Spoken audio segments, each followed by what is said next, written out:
Now that's the test of an epic rib, when you just take a butter knife and it slices through, and look at that meat, and oh, this is so amazing. You guys are gonna love these ribs. So the secret to this recipe, guys, it's all in the marinade. So let's start off with that first. I'm gonna put some chilies in here now. I'm not going for a lot of heat for this one. I just want a mild chili. Wherever you are in the world, just use a chili that doesn't have too much heat. And I want some garlic and some ginger, just roughly chopped. I'm gonna blend this up anyway. And some onion powder and some garlic powder. Both of these things provide like a more deep savory flavor than just the fresh ingredients, so I like to add those to my marinades. And now for some sweetness, I want some brown sugar. And now for the salty part, so I'm gonna add soy sauce, and that gives us not just salt, but umami as well. And then just for some plain saltiness, I want a really good pinch of salt. And our acid component is going to be just some plain old white vinegar. Now, like everyone that has an amazing marinade that they love, I have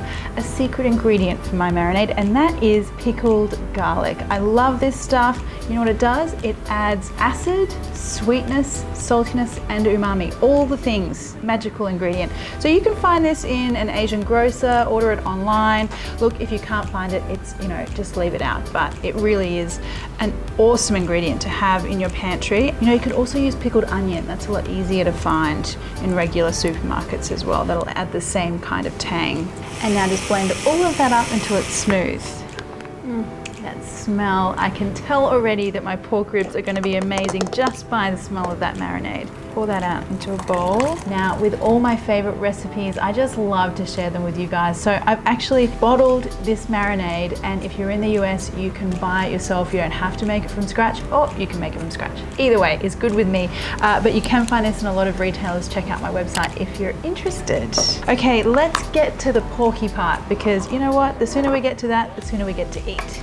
Now, you could use whatever ribs that you like, short baby backs or these larger style ones that I have here, and I just want to get a whole bunch of this marinade, a whole bunch of this flavor all over the pork. Now leave a bunch of that marinade behind, because I do want some of that for a finishing sauce a little bit later on, but I just want to make sure that I get all of my pork doused in this beautiful marinade. Like all good things, patience really can be a virtue, so if you can leave this overnight, that would be amazing.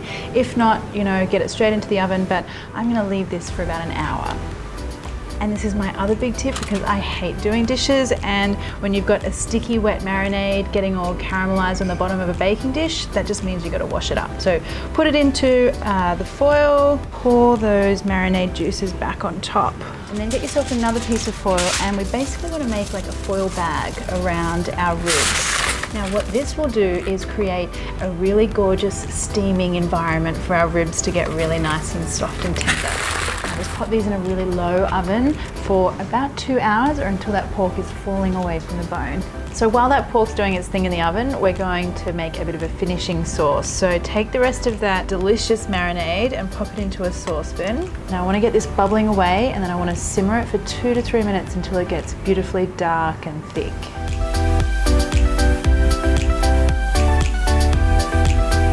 Okay, let's have a look at what we've got. The smell of that pork has been taunting me for hours now. It's been torture. Okay, look at that. Now you can see that that pork meat is so soft and so tender. That's exactly what we want. Beautiful. From now on, you have to handle this pork like it's a super delicate baby, fall apart at any second. Lift it out onto another clean tray lined with foil. And now here is where we get all sticky and caramelized. So I've turned my oven grill or broiler up really high, and I'm just gonna baste these ribs with that reduced marinade. And then these just need to go under the grill until they're beautifully sticky and charred at the edges.